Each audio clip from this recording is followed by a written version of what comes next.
So I've been seeing these videos on YouTube why I'm no longer vegan. And it's usually a clickbait title because you're thinking, oh, they gave veganism a shot and now they're going to tell me why they no longer believe in it. But usually it's like, well, I decided to be a vegetarian. Or, well, I decided to still just eat a plant based diet, but not to condemn people who don't. Okay. I was watching these because I watched Lear Keith's interviews on why she wasn't vegan, and I've been interested in the zero carb diet, the carnivore diet. And so I've been watching some of those videos, and I haven't gotten to the zero carb thing yet. I've been able to do a day or two here and there of zero carb, all carnivore, but I'm still pretty keto. Mostly for social reasons, mostly because it's tough to make lifestyle changes. I'm not gonna lie, it's not the easiest thing. But I wanted to do my own why I'm no longer vegan video for you guys because I did try a raw vegan diet. And I want to talk about why I gave it up. One, I did it for 6 months and I saw no improvement. Absolutely none.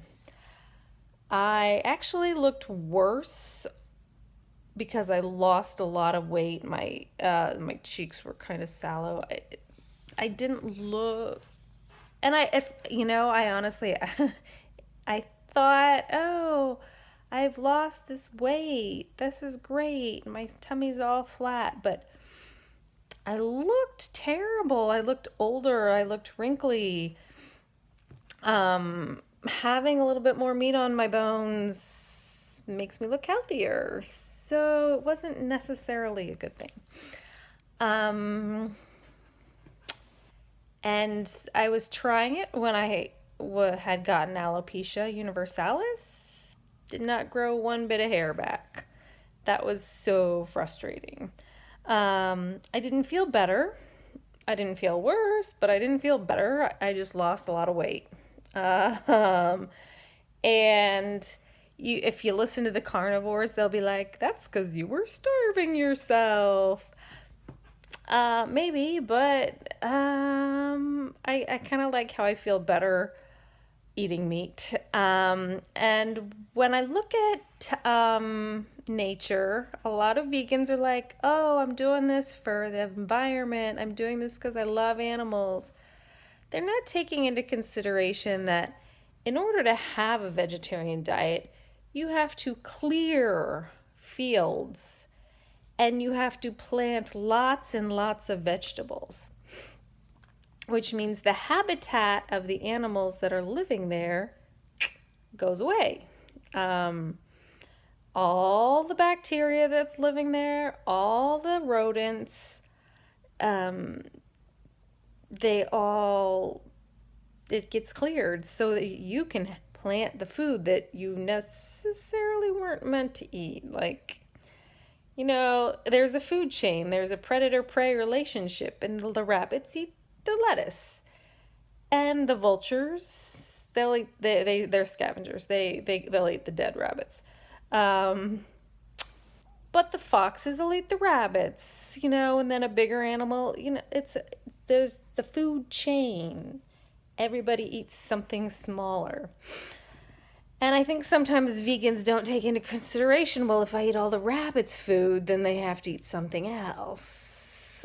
Or if I use all the water and divert it from the streams, then to feed the almond plant so that the almonds can thrive, the fish die out because all that water is diverted from, I don't know, I read that somewhere. Anyway, my point is, somebody has to die in order for us to live, for us to be fed.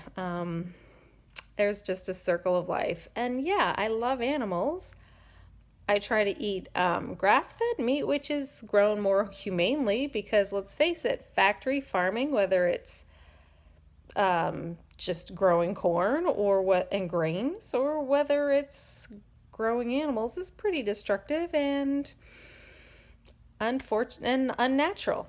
Anywho, so that is why I'm no longer vegan. I didn't see a huge improvement. My hair didn't grow back, sadly, and I did it for 6 months. So don't tell me, oh, you didn't do it right, you didn't do it long enough. No, I did it for 6 months. And that is a long time to be doing a diet that doesn't work. I wish it worked. I wish I had, and I supplemented. I think I did some supplements. I did juicing.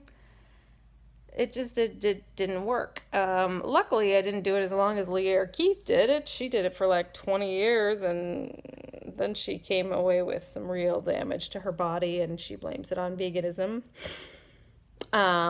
And maybe that's the cause, maybe not. But yeah, I'm doing keto now. So that's why I am no longer a vegan. And I am actually almost entirely a carnivore after finding out some of the components in plants actually can cause autoimmune conditions. Yeah, I knew that from reading the GAPS diet by Dr. Natasha Campbell McBride, but I guess I had to read a few more things before it really reinforced it in my mind. Anyway, thanks for watching. If you like this video, give it a thumbs up, comment, and subscribe below.